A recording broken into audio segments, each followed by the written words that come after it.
I want to tell you something that took us a decade of working with hardware founders to fully understand. The most dangerous moment in building a physical product is not when it fails.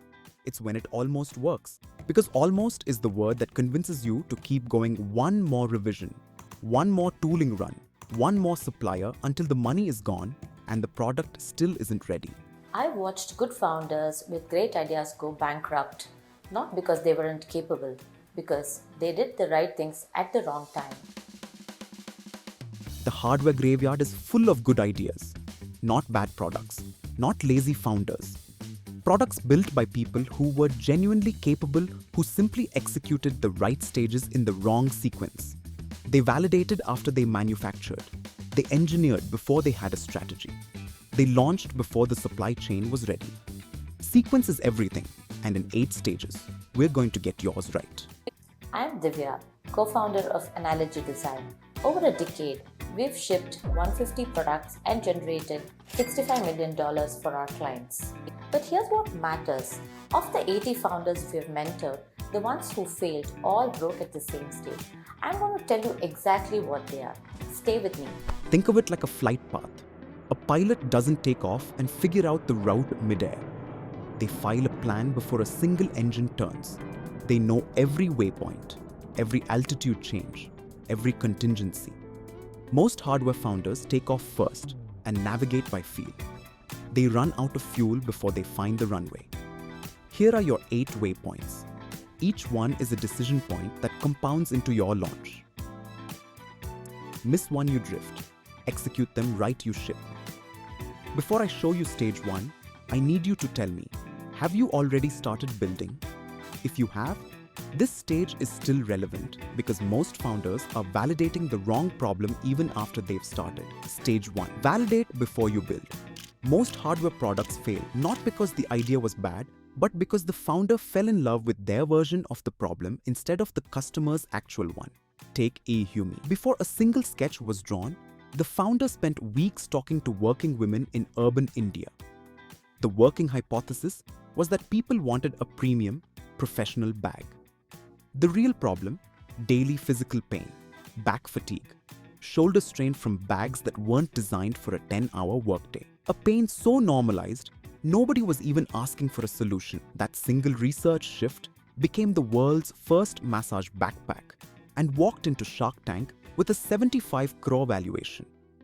Talk to 50 potential customers, not about your idea, about their day, their frustrations, and what they've quietly accepted as just how things are. Build a landing page, run small ads, track email signups, not compliments. Real demand shows up in data, not in enthusiasm. Only advance when you can prove the problem is real. No exceptions. Stage 2. Define your product strategy. Strategy is not a slide deck. It's a one-page document that answers 5 questions. And once you answer them, you don't deviate from the answers without a very good reason. Let's look at our work with Mustard, an AI eyewear startup that went from concept to a successful acquisition in under a year. Who is this for specifically? This is for the high utility professional, someone who requires real-time AI assistance like live transcription and object recognition, but refuses to wear a bulky tech headset in a boardroom. This is for people who value discrete power. What is the one problem it solved better than anything else? Social friction. Most smart glasses make you look like a cyborg. We solved the creep factor by hiding a 12MP camera and sensors in a frame that looks like premium everyday eyewear. We made the intelligence invisible. What does a successful launch look like in 18 months? For Mustard, it was exit readiness. In less than 18 months, they went from being a prototype to being acquired by Keynes Technology. A successful launch means your hardware is so refined that the industry's biggest players want to own it. Which 3 features are non-negotiable? First, weight distribution. It has to be comfortable for 8 hours, not 8 minutes. Second, privacy cues. A visual indicator so people know when the camera is active. Third, scalable internals. A modular layout which allows for tech upgrades without needing to redesign the entire frame. What is the target retail price? We aimed for the $349 to $499 range. Why? Because you need the margin to use high quality materials. If you don't lock in the retail target before engineering starts, the cost of parts will kill your company before you even ship. Stage 3. Concept design. This is where your product stops being a description and starts being something you can put in someone's hands, even if that something is made of foam. Take Dostea, the world's first automated chai machine. Before a component was specified, we explored dozens of form factors, control layouts, and user flows. Not on screens, in users' hands. Because the insight that changes a product never comes from a survey. It comes from watching someone interact with a physical object and set it down wrong. Or press the button you thought was obvious twice because they weren't sure it worked. Concept design answers 4 questions. What does this look like? How does a user interact with it? What materials and finishes match the price point? And what does the packaging communicate? Companies like Google and Panasonic invest heavily here, not because they have budget to burn, but because a wrong form decision caught in foam costs nothing. The same decision caught in steel costs your entire tooling budget. Stage 4. Engineering. Engineering is not just about making the product work, it's about making it manufacturable at the price and volume your strategy requires. Start with a feasibility study. Can physics actually deliver what the concept promises? What are key components available? What's the power budget? Map the full architecture before a single CAD file is created. Then move through 5 phases: system design, mechanical, electronic, software, integration. Each one feeds the next. And at every step, the question is not just, does this work? It's, can this be made at scale, at cost? That question is called Design for Manufacturing, or DFM. And it starts here, in stage 4. Not after you've already cut a mold. Engage suppliers early. Component lead times are invisible until they're catastrophic. The founders who close this gap early ship on schedule. The ones who ignore it until stage 6 are the ones watching their launch date move. Stage 5. Build and test prototypes. The Mustard AI glasses reached a successful exit in 10 months. Not because they got lucky, because they built 4 prototypes in the right order, each one answering exactly one question. Prototype 1. Does the concept work at all? Prototype 2. Can we engineer it? Prototype 3. Can we manufacture it? Prototype 4. Is it ready to certify? Document every failure. A broken prototype is the cheapest lesson you will ever buy. Budget 20 to 30% of your total timeline for this stage. Founders who compress it are always the ones reworking tooling at stage 6. And tooling rework is not cheap. Stage 6. Manufacturing preparation. This is the stage where good decisions become products and bad decisions become debt.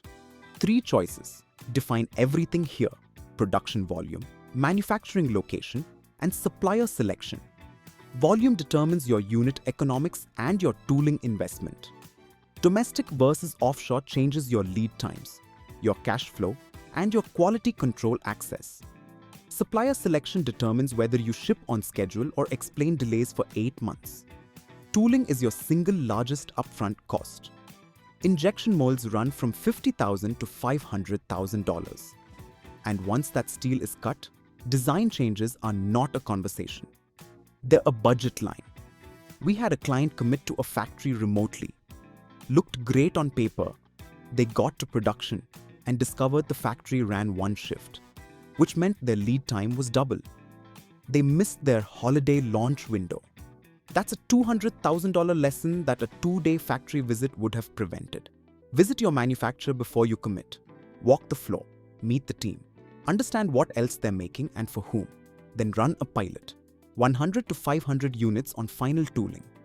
Every problem it surfaces costs a fraction of what it would cost in full production. Stage 7. Certifications and compliance. This stage delays more launches than any other. Founders who treat this as an afterthought spend 3 to 4 months in testing limbo after they've already committed to a launch date. FCC for wireless in the US, CE for Europe, UL or ETL for electrical safety, ROHS for hazardous materials, IP ratings for water or dust resistance. Plan for certification starting at stage 4, not after you've shipped prototypes. The testing can run for 3 to 4 months. Changes caught during certification can force a hardware revision. A hardware revision after tooling is a 6-figure problem. Hire a compliance specialist before you start. They know exactly which tests apply, which labs are the fastest, and how to structure your prototype builds to reduce rework. Budget $50,000 to $200,000 depending on product complexity and target market. Do not treat this as a surprise. It is not a surprise. Stage 8. Launch and scale. Launch day is not where the pressure ends. It's where it becomes real. Start with a soft launch, limited quantities, real conditions, your full supply chain under live load for the first time. Something will surface. Find it here with 100 customers. Here's what I've seen in 10 years. Founders who reach stage 8 with all 8 stages intact. Not skipped, not compressed, not merged. They don't just launch. They build companies. The product that's still in market 5 years later. Then plan for demand variability. Hardware does not grow in a straight line. It spikes, it stalls, it surprises you in both directions. Build enough flexibility into your supply chain to survive shortage and a warehouse of unsold stock, because this is going to happen at some point. The founders who exhale at launch are the ones who get caught off guard by what comes next. The good ones know the product is done. The real business is just beginning. That's the goal. 8 stages. Every hardware product on the planet lives or dies inside them. After 10 years of watching this process, I'll tell you what I've learned. The 8 stages aren't hard to understand. They're hard to hold on to. Stage 1 gets skipped because the founders believe in their idea and validation feels like doubt. Stage 6 gets rushed because the prototype worked and patience runs out exactly at the wrong moment. Those 2 stages account for most of the budget disasters I've seen. Not bad engineering, not bad ideas, impatience at the wrong waypoints. At Analogy, we built a product path to keep founders accountable to this sequence. It's the system behind 150 plus products. For founders, for Google, Panasonic, Unilever. 23 Global Design Awards. 1 studio. Hardware is hard. Our process makes it navigable. 8 stages, idea to shelf. You have the full sequence. But here's the thing, every founder watching this is already planning to abbreviate one of them, telling yourself your situation is different, the risk is manageable, and you can move through this faster. If you enjoy this video and want to learn how to build a product from scratch, I've written a full blog post on it. The link is in the description below. If this was useful, hit the like button, subscribe to this channel, and share it with one founder who needs to see this. See you in the next one.